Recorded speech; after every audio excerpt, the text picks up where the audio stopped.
México. Foi uma viagem muito produtiva, cansativa, mas muito produtiva. E louvamos a Deus pelo trabalho ali que está sendo realizado, um trabalho de grande dificuldade. Já tem as fotos aí? Coloca a foto das estátuas, só para os irmãos terem uma ideia de o que é Guadalajara ali. Tudo ali, meus irmãos, são estátuas nesse sentido aí, cheios de símbolos, né? Animistas.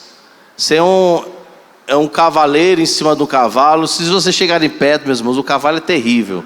Não é bonitinho, não. Você é uma mulher em cima do cavalo também. Mas também nós louvamos a Deus pelo trabalho ali em Guadalajara. Tem uma foto aí da igreja, por gentileza, desses irmãos que estão ali. Pronto, isso aí é a igreja ali em Guadalajara. Foi o culto domingo. Interessante que eles fazem a escola bíblica. Depois da escola bíblica tem um culto. Depois do culto eles têm um momento em que todos almoçam juntos. Então está aí o grupo de louvor de lá. Ali nós vimos depois o irmão Bruno, pastor Jackson também teve a ceia nesse dia, que é o pastorzão lá de Guadalajara. Pronto, meus irmãos, essa é a igreja ali. A grande dificuldade que se tem no ambiente do México, principalmente nessa região Guadalajara, que pegando as cidades em torno, são quase 9 milhões de pessoas. Isso Guadalajara e nos entornos de Guadalajara, cidadezinhas. Meus irmãos, tem só 3% de evangélicos. Mas preste atenção. Desses 3% de evangélicos, tem uma igreja que é chamada de luz para os povos. Essa igreja, meus irmãos, é tida como evangélica, mas não é evangélica. Tanto é que o líder dessa igreja, que em todo o México, tem até nos Estados Unidos, ele é considerado a encarnação de Jesus Cristo. Os irmãos terem ideia. Então é contado como evangélicos. Mas aí você anda um pouquinho mais. Se o verdadeiro evangelho for 1%, já é muita coisa. Porque grande parte das igrejas evangélicas ali não são genuinamente evangélicas. Tem muita feição neopentecostal. Os pastores não se sustentam, as igrejas não se sustentam, porque é muito em movimento e pouca palavra de Deus. Por isso nós louvamos o Senhor de termos chegado ali, nessa cidade, para pregar o evangelho. O pastor Jackson tem feito um trabalho muito relevante, juntamente com Bruno, Cláudio, enfim, os outros irmãos ali. Ainda não temos membros efetivos. Se Deus assim permitir, amanhã estou esperando o pastor Jackson, teremos 4 irmãos que serão recebidos como membros da igreja, que estão frequentando ali. E é isso aí que nós vimos, irmãos que os domingos vão, problemas seríssimos lá, a questão dos homens, são muito machistas. Aí, evidentemente, surgiu um movimento feminista, que tem um dia delas lá, que ela sai quebrando a cidade todinha, e se tiver um homem pela frente, entra também na pancada. É esse nível. Ainda bem que não chega no dia, né? Mas eu quero agradecer ao Senhor, meus irmãos, porque foi muito bom estarmos ali. Precisou ter alguns ajustes na igreja, que é muito necessária. E a igreja Guadalajara pediu para transferir o amor não apenas a mim, mas a toda a igreja. Eles se sentiram muito valorizados, porque a igreja congregacional de Campina Grande esteve ali representada pela minha pessoa. E eu disse a eles que fiquem tranquilos, que eu já prometi para eles que todos os oficiais da igreja vão tirar passaporte para visitar. Agora já era. E certamente, meus irmãos, é uma grande bênção para nós. Eu fiquei muito feliz de ver aqueles irmãos dentro de um contexto difícil, um contexto assim, muito pesado. Não sei, mas eu vou ter até magro, né? Eu vou ter até magro, porque realmente é muito intenso as questões ali no México em relação à religião. Eu visitei uma rua, meus irmãos, que só tinha caveira. Só tinha caveira. O culto à morte, agora a morte se tornou uma religião oficial também, ali do México. Então você é muito privilegiado de estar na casa do Senhor, no contexto de adoração. E o pior de tudo, que tem gente que ainda reclama da igreja. Reclama da igreja. Porque a igreja é isso? Faz o seguinte: antes de você abrir a boca e falar da sua igreja, dá um pulinho em Guadalajara e veja como é evangelho. Aí depois, quando você voltar, você me conta como é que a sua igreja como é abençoada. Meus irmãos, eles ficam encantados. Pastor, lá no Brasil a gente vê o povo, a igreja, o povo cantando. Aí ore por nós, vocês que precisam orar pela gente. Porque são pessoas que, dentro do contexto de poderem ser capturados, sequestrados, o problema que se tem lá, não se pode pregar o evangelho, tem que pedir autorização ao governo, meus irmãos. O governo precisa autorizar se você pode ou não evangelizar. E nós estamos como? Só na maresia, só na bênção. Mas louvamos o Senhor por isso. Você pode dar um graças a Deus pela vida dos nossos irmãos de Guadalajara? Visitem, meus irmãos, visitem, foi muito bom. Cheguei na alfândega, ali na imigração, pensei que ia ser barrado. A mulher falando espanhol muito rápido, eu, calma, respira e fale devagar. Calma. Mas foi muito bom. Eu pensei que ia ficar preso depois de ter falado calma para a mulher. Ela olhou, ficou rindo na minha cara assim. Aí eu falei com ela no meu meio espanhol. Ela entendeu, eu falei, minha filha, me libere. Você tem muita gente para atender aqui. Ela fala, vai, pisa ali. Ou seja, vai-se embora, né? Mas foi uma bênção, amém? E louvamos o Senhor por isso. Meus irmãos, eu quero compartilhar Jó, capítulo de número 1. Eu vou ser bem breve na exposição da palavra do Senhor. Eu queria compartilhar com os irmãos o que podemos aprender com o sofrimento de Jó. Apesar que nós não desejamos, de forma nenhuma, de viver o que Jó viveu, principalmente no contexto em que ele viveu, mas podemos aprender muitas coisas sobre Jó. Que exemplos podemos extrair do sofrimento de Jó? Jó 1, versos 1 a 6. Eu vou ler logo de 6 a 12, porque fica mais otimizado o tempo. Então o Senhor disse a Satanás, você pode fazer o que quiser com tudo o que ele tem, só não estenda a mão contra ele. Então Satanás saiu da presença do Senhor. Um dia, quando os filhos e as filhas de Jó comiam e bebiam vinho na casa do irmão mais velho, veio um mensageiro a Jó e disse, os bois estavam lavrando e as jumentas estavam pastando junto a eles. De repente, os sabeus atacaram e levaram tudo, mataram os servos a fio da espada. Só eu consegui escapar para trazer a notícia. Enquanto este ainda falava, veio outro mensageiro e disse, fogo de Deus caiu do céu e queimou as ovelhas e os servos, destruindo todos eles. Só eu consegui escapar para trazer a notícia. Enquanto este ainda falava, veio o outro mensageiro e disse, os caldeus se dividiram em 3 bandos, atacaram os camelos e os levaram embora. Mataram os servos a fio de espada, só eu consegui escapar para trazer a notícia. Também este ainda falava quando veio outro e disse, os seus filhos e suas filhas estavam comendo e bebendo vinho na casa do irmão mais velho. De repente, eis que se levantou um vento muito forte do lado do deserto e bateu contra os 4 cantos da casa. Ela caiu sobre os jovens e eles morreram. Só eu consegui escapar para trazer a notícia. Então Jó se levantou, rasgou seu manto, rapou a cabeça, prostrou-se em terra e adorou. E disse, no saí do ventre de minha mãe e nu voltarei. O Senhor o deu, o Senhor o tomou, bendito seja o nome do Senhor. Em tudo isso Jó não pecou, nem atribuiu a Deus falta alguma.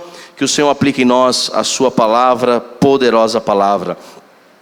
Meus irmãos, eu sei que os sofrimentos, eles são evitados por nós. É claro, eu também não gostaria de sofrer.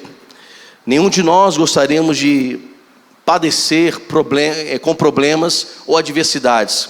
Nenhum de nós procuramos, em nenhum momento algum, buscar, meus irmãos, sofrimentos ao ponto de nos deixarem depressivos.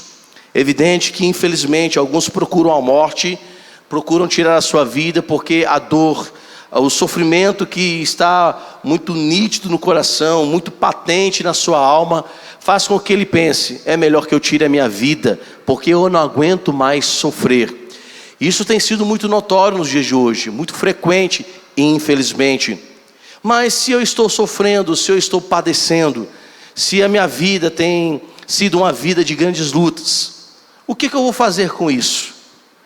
O que eu posso aprender com esses sofrimentos? O nosso grande problema é que muitas vezes nós não paramos para extrair o que é bom. Aí você fala, pastor, mas o que é bom no sofrimento? O que isso pode me redundar em graça? A verdade é, meus irmãos, que todo sofrimento, todo padecimento, tendo Cristo como meu Senhor e Salvador, até mesmo nessas circunstâncias, podemos extrair grandes lições e profundos ensinamentos a respeito da vida. Então, diante disso, o que podemos aprender? Em que, de repente, é roubado os bens de Jó, é roubado, meus irmãos, a provisão de Jó, e por fim culmina na morte dos seus filhos, algo terrível, algo, meus irmãos, profundamente terrível. E aqui eu aprendo algumas lições valiosas na vida de Jó. A primeira lição que eu aprendo com a história de Jó é que até mesmo os fiéis se sentem abandonados, e muitas vezes este abandono, ele é profundamente em nossa vida. Nós vamos perceber que Jó, de uma certa forma, ele se sente abandonado. Ele em momento nenhum, ele atribui ao Senhor, como nós lemos, os problemas. Mas ele se sente evidentemente um pouco abandonado. Ele se sente aflito. No capítulo de número 7, verso de número 7 desse mesmo livro, Jó vai dizer o seguinte: Senhor, lembra-te que a minha vida é como o vento, os meus olhos não tornarão a ver o bem. Diante do sofrimento ele fala: Senhor, lembre-se de mim, olha só como está a minha vida. Eu creio que eu nunca mais verei o bem, eu creio que eu nunca mais verei boas coisas. Por que ele fala isso? Porque a sua alma está transtornada em detrimento ao que aconteceu. O seu coração, meus irmãos, está esmurecido diante de tanta calamidade que acontece com ele. Então ele se sente de uma certa forma dizendo: olha, eu não consigo mais ver o bem, eu não consigo mais ver solução, eu não consigo ver nada que seja legal para mim. A verdade é que eu quero abominar, eu quero amaldiçoar o dia em que eu nasci. O meu nascimento não foi bom para mim, a minha existência não foi algo produtivo, porque olha o que está acontecendo comigo. Talvez você esteja assim, até dizendo: Senhor, por que eu nasci? E para que eu nasci? Qual é a razão da vida, meu Senhor? E às vezes as lutas fazem isso conosco, nos fazem refletir muitas vezes o que é ruim. Jó também passou por isso. Outra coisa que podemos aprender com a história de Jó é que muitas vezes nós percebemos que o fato de crer em Deus, de confiar no Senhor, não nos isenta também dessas adversidades. É evidente que com Cristo nós somos mais do que vencedores, assim como a palavra o Senhor diz. Somos mais do que bem-aventurados. É evidente que a nossa alegria não está nas circunstâncias da vida, mas está em Cristo. É evidente que, meus amados irmãos, que quando nós experimentamos coisas tremendas do Senhor, logo nós pensamos que viveremos dia após dia nas coisas tremendas e maravilhosas coisas do Senhor. Nós pensamos assim, mas muitas vezes Deus nos permite passar por aflições. Deus, Ele permite em que cresçamos com as nossas dores, e assim Deus fez com Jó. Satanás está diante do Senhor Deus, Satanás questiona a Deus, porque na verdade ele fala: olha, tudo que Jó tem é porque o Senhor tem dado, porque o Senhor tem abençoado. Jó tinha uma grande preocupação de todas as noites pedir ao Senhor perdão pela sua vida, pela vida dos seus filhos, porque temia muito ao Senhor. Será que isso não seria suficiente para que Jó vivesse anos e anos sem nenhumas preocupações? Não, meus irmãos, não. Amar a Deus não nos isenta neste mundo das dores. Amar ao Senhor não nos faz fazer que as aflições fujam de nós, mas amar o Senhor em meio à aflição é um aprendizado. Continuar temendo ao Senhor em meio às adversidades, isso, meus irmãos, é um coração que continua confiando no Senhor. Então eu aprendo que as aflições de Jó, na verdade, não o distanciaram de Deus, não fizeram que Jó fugisse da presença do Senhor, mas as suas aflições, na verdade, aproximou ainda-se mais de Deus. Quem em boa consciência, diante das aflições, vendo os filhos mortos, todos os bens indo embora, chegar, em vez de murmurar, reclamar, ele se dobra diante do Senhor, adora o Senhor e diz: Senhor, Tu és o dono da vida, Tu fazes o que quiseres na minha vida. Jó tinha consciência que a sua adversidade era um fruto da graça do Senhor também, era fruto da misericórdia do Senhor também. E é isso que colocou no coração do Jó essa permanência, em saber que temer ao Senhor não nos afasta das aflições, mas temer ao Senhor nos faz aprender nas aflições. E qual é a tua escolha? Sofrer por sofrer? Ou dizer a Deus: Senhor, ensina-me a viver nas aflições?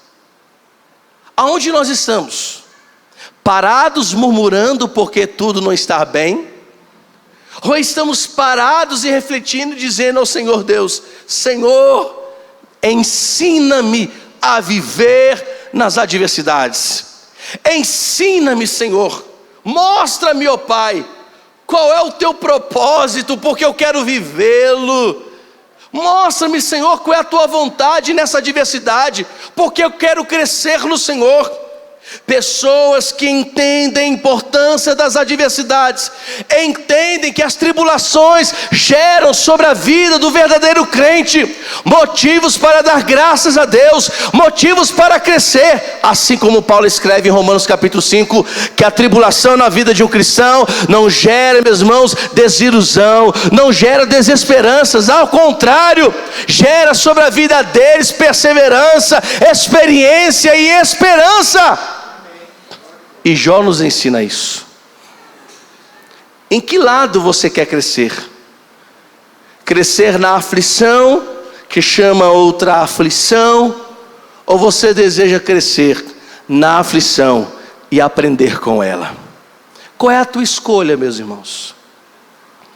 Porque quanto mais murmurarmos nos dias das adversidades, mais velhos ficaremos, mais sem forças estaremos. Precocemente estaremos chamando para dentro do nosso coração doenças. Estamos, meus irmãos, chamando para a nossa mente problemas psicossomáticos. Quanto mais as adversidades estivermos preocupados com elas ao ponto de acharmos que elas vão devastar o nosso coração, mais caídos ficaremos, mais prostrados estaremos. Mas se nas adversidades olharmos para o alto e dizer, volto a dizer, meus irmãos, e ser enfático: Senhor, ensina-me a viver as adversidades, nas adversidades. Isso deve ser em nosso coração. Terceiro ensino que eu aprendo com Jó. Aprendemos, meus irmãos, que o Senhor é quem sabe de todas as coisas, não nós. Olha só o que está escrito no verso de número 40, capítulo 42 de Jó. Olha só o que Deus atribui aos amigos de Jó. Capítulo de número 42, verso de número 7. Depois que o Senhor falou essas palavras a Jó, o Senhor disse também a Elifaz, o temanita: a minha ira se acendeu contra você e contra os dois amigos, porque vocês não falaram a meu respeito o que é reto, como o meu servo Jó falou. Agora peguem 7 novilhos e 7 carneiros, e vão até meu servo Jó, e ofereçam holocaustos em favor de vocês. O meu servo Jó orará por vocês, e eu aceitarei a intercessão dele, para que eu não os trate segundo a falta de juízo de vocês, porque vocês não falaram a meu respeito o que é reto, como o meu servo Jó falou. O que está acontecendo aqui?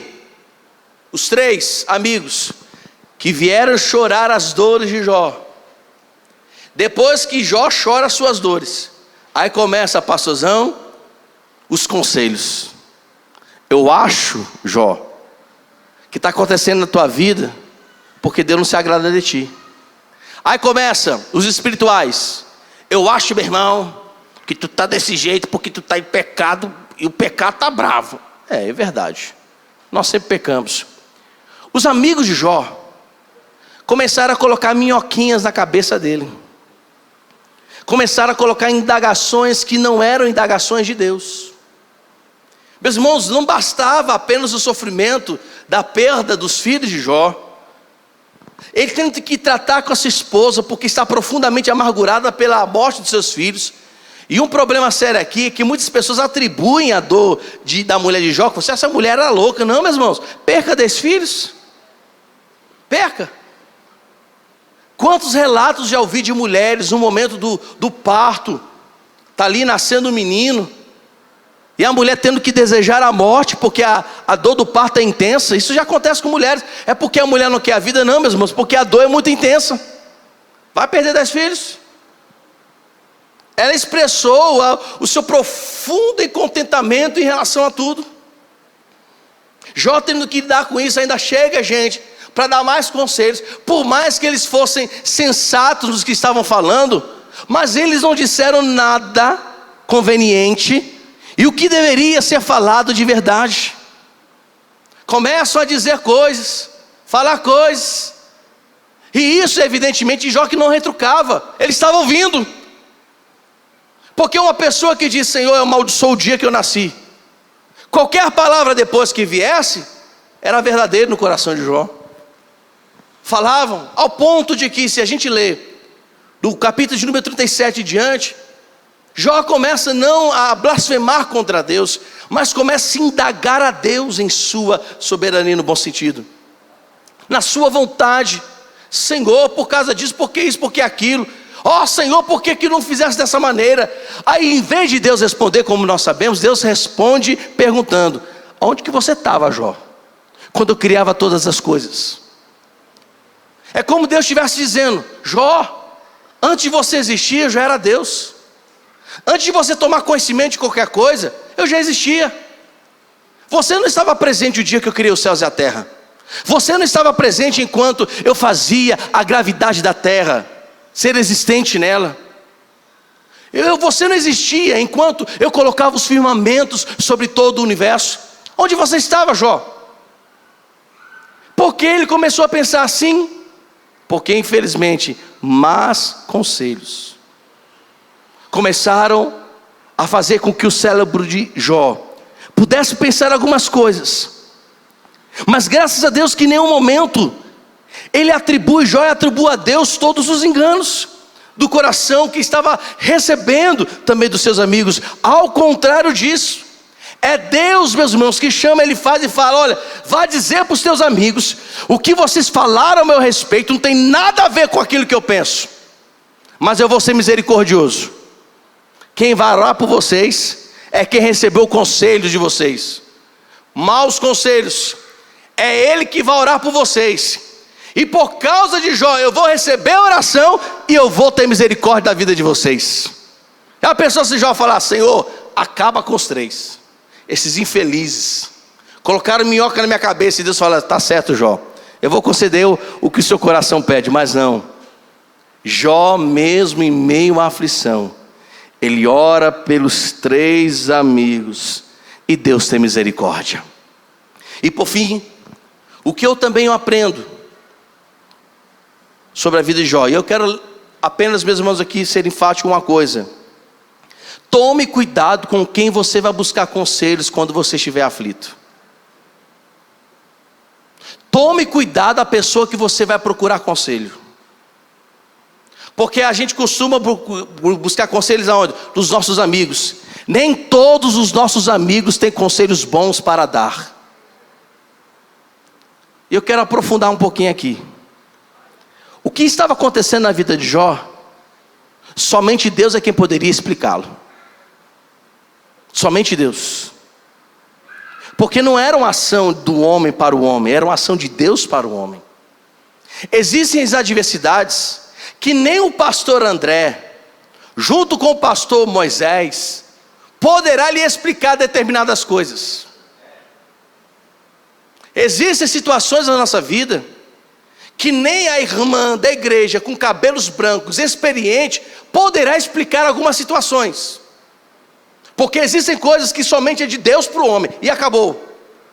E qual é a nossa posição? É deixar de buscar as coisas? Não, a nossa posição é orar ao Senhor. Nós temos que pedir: Senhor, o que Tu queres? Deus não é obrigado a nos responder. Deus não é obrigado a nos falar. Deus não é obrigado, meus irmãos, imediatamente a solucionar o nosso problema. Deus não é o nosso office boy. Deus não é o entregador celestial para nossas vidas. Ele é o nosso Deus. E Ele sabe os porquês da nossa vida. Então somente confie nele, entrega o teu caminho a Ele, e no mais, tudo Ele fará. O problema dos 3 amigos aqui é que eles queriam explicar algo que Deus ainda não tinha dado ordem para ser explicado. Mas eles fizeram o quê? Começaram a especular, a conjecturar. Esse é o problema do ser humano. Então confio no Senhor. Por fim, para encerrarmos, aprendemos com o sofrimento de Jó que Deus nunca se esquece. Deus nunca se esquece de nós. Apesar, meus irmãos, que muitas vezes, diante das adversidades, nós logo achamos que Deus se esqueceu de nós. Assim como Ana faz uma oração a Deus pedindo um filho. Se nós lermos em 1 Samuel, se não falha a memória, verso de número 11, que quando Ana ora ao Senhor e fala: Senhor, se de mim se lembrares. É como ela estivesse dizendo: Senhor, o Senhor esqueceu de mim, esqueceu da minha oração. Assim também como Zacarias estava dentro do templo, Lucas capítulo de número 1, e de repente aparece um anjo e diz a Zacarias: chegou o teu tempo. Ele fala: agora?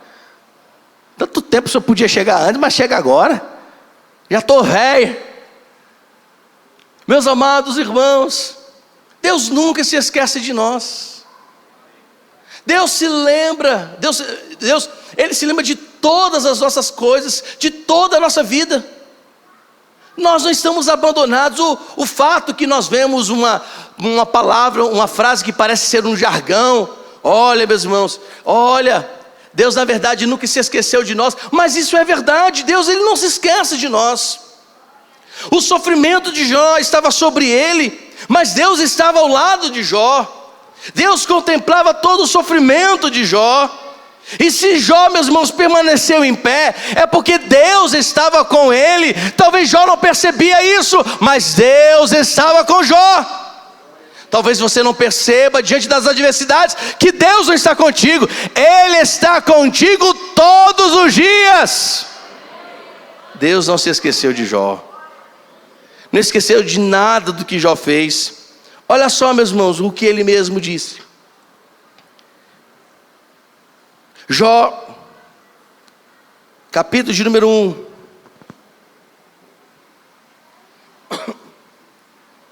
Deus não se esquece de nada. E nunca se esqueceu. Jó, capítulo de número 1. E aqui já estou partindo para o encerramento da mensagem. Jó, capítulo de número 1.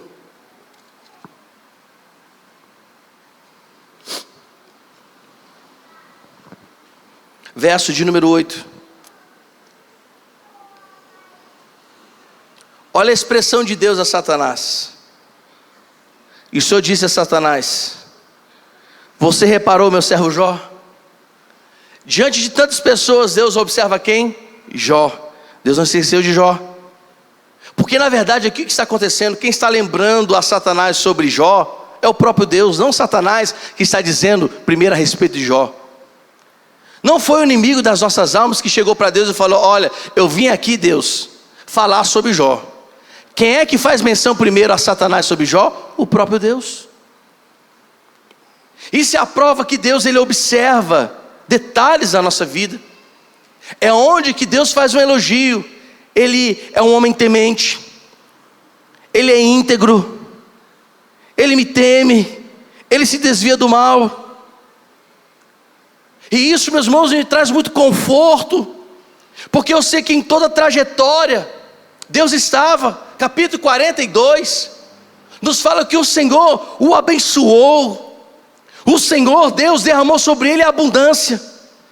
O Senhor, meus irmãos, multiplicou. A única coisa que Deus ainda não multiplicou foram os filhos. 10 no início, 10 no final. E com a mesma esposa.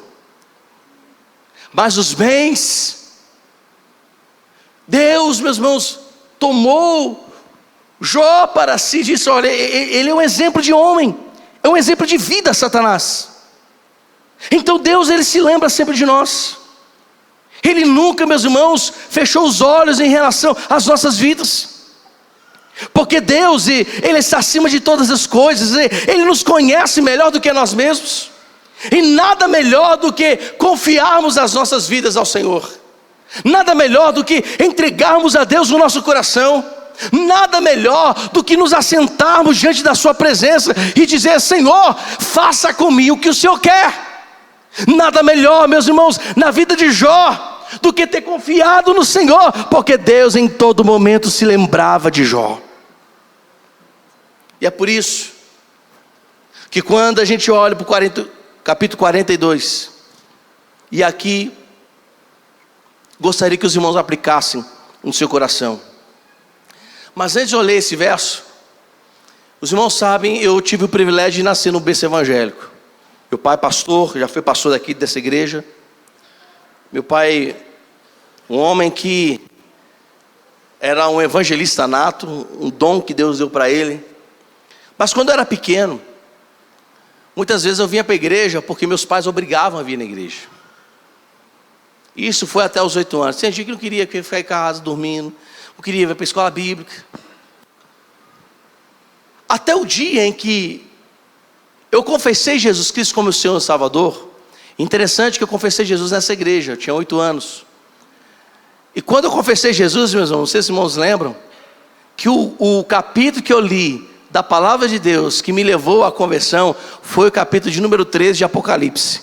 A besta que emerge da terra e a besta que emerge do mar. Eu falei: que troço doido é esse aí?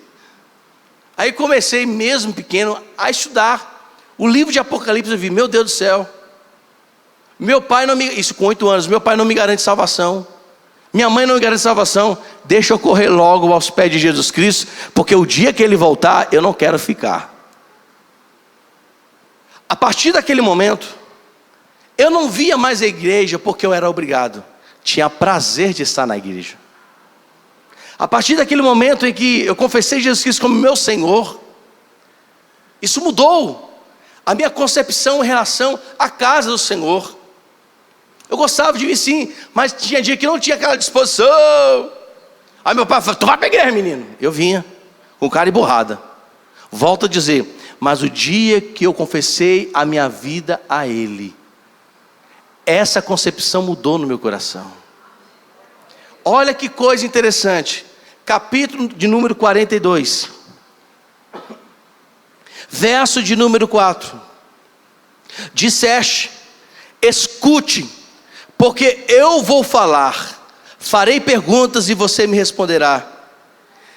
Isso Jó disse o seguinte: Senhor Deus, eu te conhecia só, mas agora, bem, quem é que viu a Deus? Ninguém viu a Deus literalmente. A expressão aqui, antes eu te conhecia falar.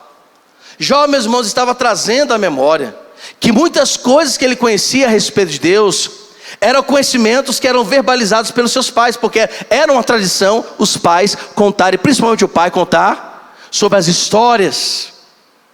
Então, como se conhecia também a história desde a fundação de todas as coisas, os pais sempre se assentavam com seus filhos e diziam: olha, aconteceu assim, aconteceu assado, era assim que era feito. Então os filhos passavam para os seus filhos, os filhos, até muitas gerações tinham conhecimento a respeito de Deus, porque era muito comum os pais ensinarem a palavra do Senhor. É evidente que o pai de Jó fez Jó ter conhecimento a respeito de Deus e muitas coisas, ou ele ouviu falar. É evidente que talvez Jó, em algumas coisas que ele tinha, como talvez hábito, era ter algumas ações religiosas diante desse Deus maravilhoso. Mas a partir do sofrimento, olha que coisa linda, a partir do sofrimento, a partir das adversidades, ele teve uma aproximação mais íntima com Deus. A partir dessas adversidades, ele percebe ainda mais a mão de Deus sobre ele. Ou seja, a adversidade o ensinou profundamente a respeito de Deus. A adversidade o fez refletir que esse Deus maravilhoso não é qualquer Deus. Ah, Senhor, antes algumas coisas eu sabia porque eu ouvi falar ao teu respeito, mas depois de tudo que isso aconteceu, eu agora o experimentei verdadeiramente, a minha alma o experimentou verdadeiramente, e eu percebo que tu és realmente Deus sobre toda a terra. Como é que está a tua experiência com Deus, meus irmãos? Uma experiência que apenas é tida porque você ouviu? Ou você hoje tem uma experiência porque você o experimentou? Há muitas pessoas, infelizmente, que estão na casa do Senhor só por atos religiosos, porque precisam cumprir a sua agenda semanal. Leem a palavra de Deus não pelo o bom hábito de entender que nas Santas Escrituras achamos e encontramos sabedorias. Deus fala conosco. Alguns leem a palavra do Senhor por ler, querem apenas terminar a leitura bíblica para dizer aos outros: eu já li a Bíblia completamente. Mas o Senhor nos chama não apenas a ler, a ouvir a palavra. Apesar que a ideia de ouvir no Novo Testamento, o significado original de ouvir no Novo Testamento é obedecer. Por isso que quando João escreve às 7 igrejas, ouça o que o Espírito Santo diz às igrejas. Aqui não é apenas que está dizendo em escutar. A ideia é: obedeça o que o Espírito Santo está dizendo a vocês. E existe uma grande diferença. Então, nessa conotação, ele fala: antes eu ouvia. A ideia aqui de ouvir, antes eu escutava. Me diziam, me contavam a história. Mas a partir do momento que eu experimentei essas dores, essas adversidades, eu pude comprovar que há um Deus poderoso que cuidou de mim. Ele não fala isso depois que ele é abençoado, pastor, porque seria muito conveniente, depois de ter multiplicado, os filhos chegarem, depois, meus amados irmãos, dele ter tudo em dobro, e a sua prosperidade agora, no segundo estágio, ser maior do que a primeira. Ele não fala isso depois que ele recebe as bênçãos, ele fala isso antes. Eu te conhecia sem onde ouvir falar, mas agora eu experimentei. A minha alma verdadeiramente experimentou o que eu ouvi. E que nós sejamos assim, meus irmãos, que possamos experimentar Deus profundamente nas nossas adversidades, que experimentemos a graça do Senhor, quando tudo parece estar trevoso, nebuloso, quando tudo parece estar, meus irmãos, longe do entendimento, confiemos no Senhor, porque Jó confiou no Senhor, e isso lhe redundou em graça e intimidade, e a intimidade com Deus redundou ainda mais nas bênçãos que foram geradas diante de tantas adversidades. Que o Senhor nos ajude para o louvor da sua glória. Vamos orar?